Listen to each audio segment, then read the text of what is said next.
Welcome to the conference. This is AMI Inside. Welcome to AMI Inside, the 2018 Vision Quest Educational Series. Each year, the Foundation Fighting Blindness, or FFB, holds a number of Vision Quest educational events across the country. The second Vision Quest of 2018 took place in Toronto, Ontario, at the Toronto Reference Library, and brought together clinicians and industry experts to a symposium on inherited retinal diseases. Dr. Mary Sunderland, Director of Research and Education at the FFB, explains why it was the appropriate time to organize this symposium. Well, I knew that today there has been an incredible transformation that has happened in the field of inherited blinding eye diseases, and today I wanted to really showcase this transformation. And what the transformation is that, 5-10 years ago, people thought that inherited retinal diseases, these are diseases like retinitis pigmentosa, Stargardt disease, Usher syndrome, diseases that are caused by genetic mutation. People thought that these diseases weren't treatable. But there's been such tremendous progress over the past even 5 years that just very recently the shift in thinking has happened, that now these diseases are thought about as treatable. Before it was like, well, there's nothing we can do. You have this diagnosis, maybe you should learn how to use a cane. And now it's like, you know what, there might be something we can do. And we're working to make sure there is something we can do in the future. Welcome everybody to Toronto and Vision Quest 2018. Thank you to everyone for being here. My name is Sharon Cole. I'm the CEO of the Foundation Fighting Blindness.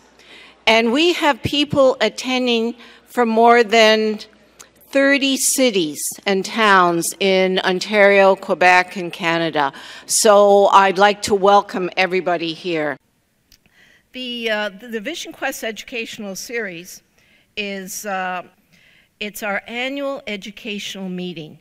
And in fact, we have them in different cities across the country, but we always try and do them in Toronto every year. It's an opportunity for you to learn about the newest educational and research discoveries that are going on, and we have the speakers here today that will be able to enlighten you. Now I'm going to ask one of our leadership volunteers to come up to the podium because I'd like to present them with an award, and that's Lorna Rosenstein. Lorna?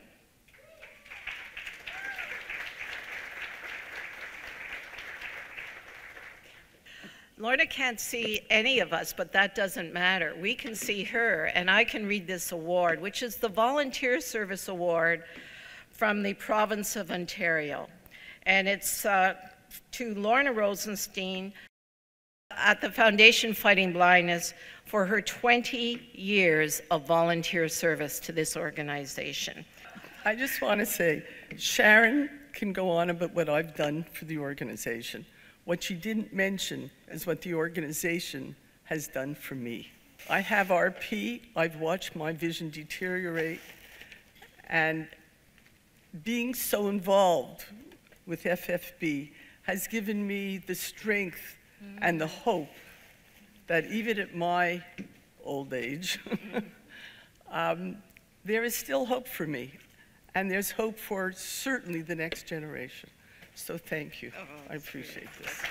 When we return, we'll hear from our first keynote speaker, Dr. Ian MacDonald, about the first gene therapy clinical trial conducted in Canada. AMI Inside will return. This is AMI Inside. Welcome back to Vision Quest 2018. Dr. Mary Sunderland introduces this year's keynote speakers. We are so fortunate that we had keynote speakers come from all across Canada and actually all around the world to speak at Vision Quest today. So we were very fortunate to have 3 of Canada's leading ophthalmologists who specialize in ocular genetics, including Dr. Elise Ayon from the Hospital for Sick Children. And we also had Dr. Ian MacDonald, who's based out of Edmonton at the Royal Alexandra Hospital there. And we were very pleased to have Dr. MacDonald deliver a keynote address about Canada's first ocular gene therapy that he conducted with his colleagues out in Edmonton. Gene therapy implies that we're trying to correct the genetic defect. There are many heritable eye diseases, and some of them are amenable to gene therapy. Imagine if you had a gene in 1 copy or 2 copies, and there was an abnormal protein being made, or there was the lack of a protein. So the concept is maybe you can replace the abnormal copy with a normal copy of the gene. That normal copy of the gene will make a normal protein product that'll function properly in the cells. There are a number of gene therapies that are being trialed. There's one for achromatopsia. This is a disorder of photosensitivity. There's one for choroideremia that I'll talk about. There's a gene therapy trial for an infantile form of retinitis pigmentosa called Leber's congenital amaurosis. And that was the trial that enabled the world to know that gene therapy could be done in the eye. It was safe and effective. And it is now a therapy that has undergone approval from the the Foundation Fighting Blindness. It certainly has. The Food and Drug Administration of the United States, and the product is called Luxturna. It's a very complex field with so many names, so many acronyms, but my goodness, gene therapy has arrived, and it has arrived in Canada, and many centers in Canada are actively concerned about linking you as patients to these trials. And we'll have a discussion about the importance of the Foundation Fighting Blindness registry of patients with genetic eye diseases. So the purpose of our experiment was to see whether this gene therapy was safe, and it was to measure any difference in between the treated eye and the untreated eye. So we were looking for measures that would say, can we show whether there's a difference? We looked at 20 candidates. These were from the Foundation Fighting Blindness registry of patients who had registered for future clinical trials, and also our own database of individuals. And we showed those 20 to 4 vitreoretinal surgeons, and they all agreed on 6 individuals. So they were all Albertans. They were different sizes. They were all men, different races, and by chance, there were 2 brothers. We learned a lot by doing the clinical trial. We learned that visual acuity wasn't necessarily the outcome measure that was going to tell us whether this was an effective trial. We also tested the area of the pigment epithelium that would remain in the patient after the treatment in the treated eye and the untreated eye. So unfortunately, this is like a rug in the back of the eye of single cells. They're pigmented cells. These are the cells that support the photoreceptors, and they unfortunately undergo degeneration, and there's a margin that gets smaller with time. And this was a very, very valuable measure. And it's going to be a valuable measure for future clinical trials for gene therapy. In this particular case, the area of retinal pigment epithelium in the treated eye and the untreated eye followed the same course over a period of 2 years. It seems that the treated eye and the untreated eye, in terms of the area of remaining pigmented layer, shrank at the same rate.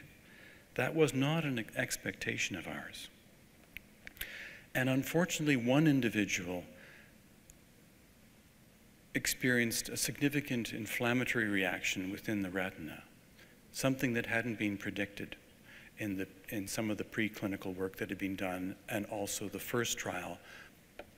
Really, those were the takeaway points that I wanted you to know as an organization, as patients, as family members, to know that these are still experiments.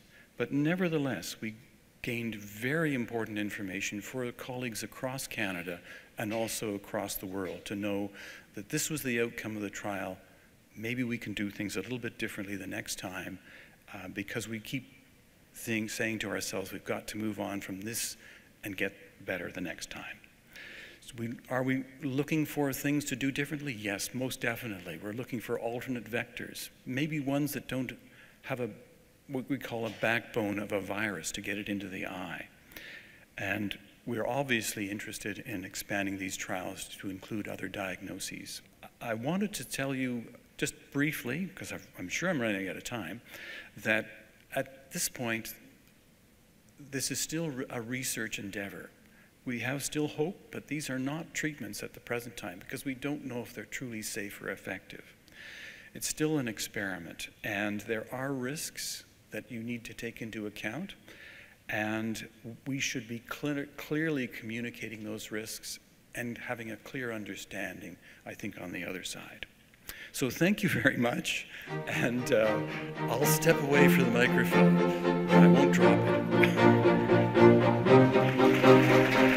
We'll return after the break to learn more about the FFB Patient Registry Program. AMI Inside will return. This is AMI Inside. Welcome back. Dr. Mary Sunderland introduces us to the panel discussion about the Foundation Fighting Blindness Patient Registry. What we're going to discuss during this panel discussion is something that Dr. McDonald mentioned in his earlier talk called the Foundation Fighting Blindness Patient Registry. So it's something that really was thought about before, Ian said gene therapies were still a pipe dream 10 years ago. So this was like 14 years ago. Dr. Ayan was thinking, hey, maybe a patient registry could really help to drive research forward and then help to connect patients to these trials, which we know and we believe are going to be happening in the future. I'm going to start off this session with a question for Dr. Ayan. So, do we have the handheld mics over there? We do. I was hoping that you could start with a little story for our audience here today about, how did the registry come into your head? Well, it's sort of through talking with colleagues, and our country is so vast, and there's so few of us who are trained to deal with this patient population. So it's a really small community, but we've been at it for a long time. And the only way we can sort of get connected was through creating a registry and trying to connect ourselves to the patients and know who's where and who's working on what. The benefit to a patient to be part of the registry is to be identifiable in a de-identified way. I'm sure there's a better way to say that. But to be identifiable to a scientist or any individual who have an interest in what that patient has. Vaishnavi, do you have any comment? Because she runs really the registry. Thanks, Elise. Hi, everyone. I'm Vaishnavi. Many of you may have heard my voice over the phone or contacted me by email. So I think one of the things that many of the participants struggle with is understanding what the registry is about. So Elise has clarified a big point on that. And secondly, it would be lovely if people could actually update their contact information once they sign up for it, because a lot of times when participants are eligible for a clinical trial, I realize that their contact information may be out of date.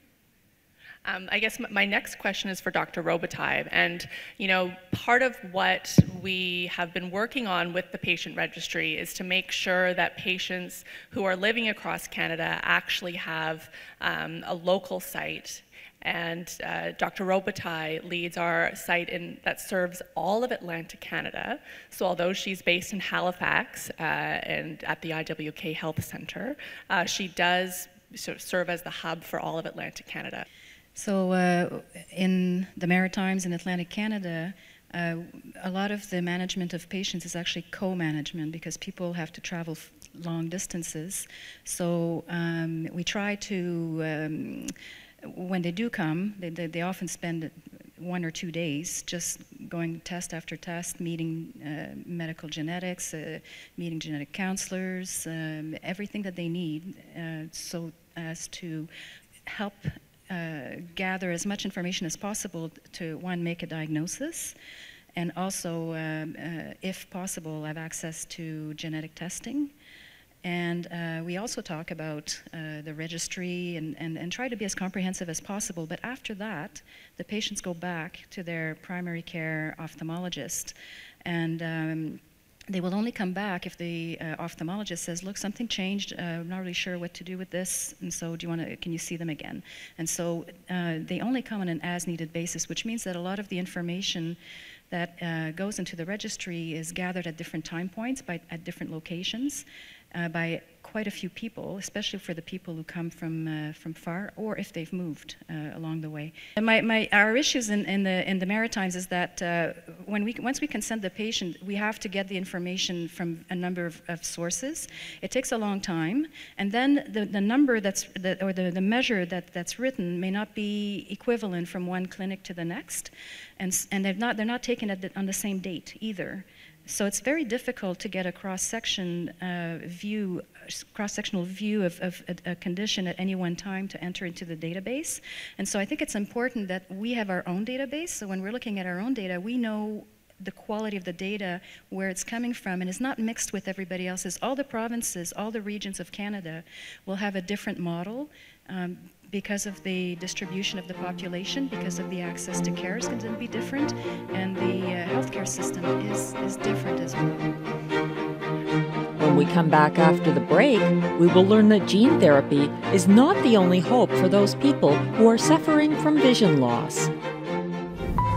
AMI Inside will return. This is AMI Inside. This year at Vision Quest, the FFB was excited to share that they not only help support initiatives like gene therapy, but also the newest industry of drug trials and therapies. Dr. Mary Sunderland introduces us to some of the new key stakeholders in the field. I was thinking this morning, I simply could not have organized this panel discussion 5 years ago because we weren't there yet. And things, the technology, the science, everything has been moving forward to the point today we can actually have an industry panel. We're thrilled that industry partners are working on designing and funding and making these clinical trials happen because they take an enormous amount of resources. And as Sharon said, we simply can't do it alone. And now we have a whole cohort of people that we're working together with, and I'm thrilled. Peter Adamson has traveled far to be here with us today from the UK and the Netherlands, where he is at a company called ProQR that's focused on a kind of treatment called RNA therapeutics. So he'll talk about that. Yeah, so just by way of introduction, my name is Peter Adamson. I'm the Senior Vice President of Ophthalmology at ProQR Therapeutics. Mary came to a patient advisory board that we held maybe 9 months ago now to do with our new Usher study that we'll hopefully be getting going end of this year or very early in the next year. And I gave a little presentation at that point trying to explain the difference between gene therapy and what we do, which is drug therapy. Even though we are an oligo, we're affecting the RNA in our case. And I think even some pretty much veterans didn't understand the difference. That we're not a gene therapy, we're a reversible therapeutic, and Mary thought it'd be interesting for me to come and present a little bit of that at this session. What we do here, which is fundamentally different, is that we actually use the RNA. So DNA makes RNA, the RNA then makes the proteins, and it's the proteins that make your body work, your eyes be able to see or not. And so one of the things about having this being able to impact the RNA is the RNA is made every day. And so you make RNA, we can edit it, we can modify it, but as soon as the drug is not there, you'll continue to make the mutant RNA. And so that's why we're a drug and not a one-off therapy. So what we did is we did a clinical trial. We started it last November, and this was essentially the design. And really what this shows you is that we injected this molecule into LCA 10 patients, and we injected it into adults. And once we found that it was safe, we waited a month, we injected it into pediatrics. And this is what happened. I got a call from some of the experts in the room will know this group, Sam Jacobson, who said, I got a call Sunday night from this guy who was six weeks out from his first injection. He was due to be injected every 3 months. And he said, I just saw my cell phone ring, but I've never seen my cell phone for 10 years. And we were like, wow, that's okay. Tell him to close his eye, and try his other eye. His other eye couldn't see anything. So that's okay, but that's one guy out of all the people we talked about. So what that encouraged us to do was to do a very, very hastily organized interim analysis, and we called this a landmark analysis. So we decided that we'd take as many patients.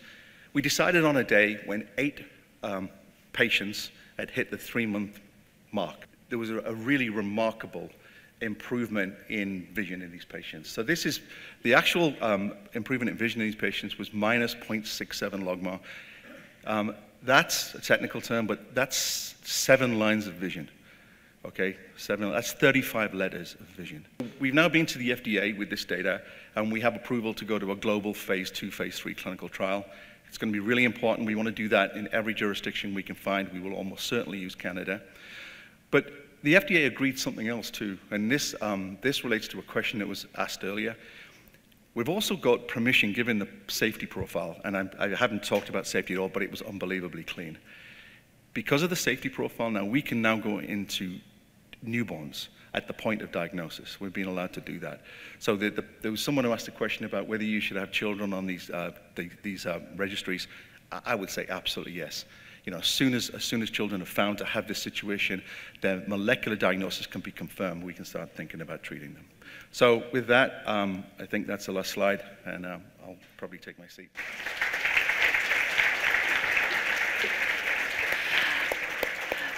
Thank you so much, Peter. And sometimes when we think about how can you restore vision after sight has been lost, often we kind of default to thinking that stem cell replacement is the only way to do it, and so we think, well, how could a drug restore sight? And this is why I really wanted Peter to talk about some of the exciting experimental work that was happening in ProQR. And again, it's an example where there's excellent work happening in laboratories, and finally the data that they were seeing, industry thinks, oh, that data is good enough that maybe we could do a clinical trial. So we're trying to kind of connect the dots and highlight that this is an exciting time where research is happening. And again, Dr. Addison was discussing research happening in industry and also happening in investigator-initiated studies in hospitals and universities. So it's just things that were only in our imagination, things that scientists were just working in their laboratories, thanks to donors from the Foundation Fighting Blindness who supported this early stage research.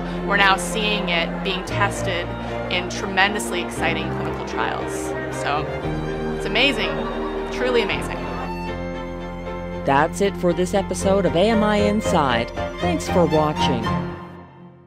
Producer, Arthur Presick. Narrator, Melissa Keith. Videographers, Arthur Presick, Ryland Valley. Editors, Arthur Presick, Mariam Bakhtar. Integrated Described Video Specialist, Simone Cupid. Audio Post, Mark Phoenix. Created by Rebecca Ellison, Kelly McDonald. Post-production supervisor, Janice Civitilli. President and CEO, David Arrington. Copyright 2018, Accessible Media Incorporated.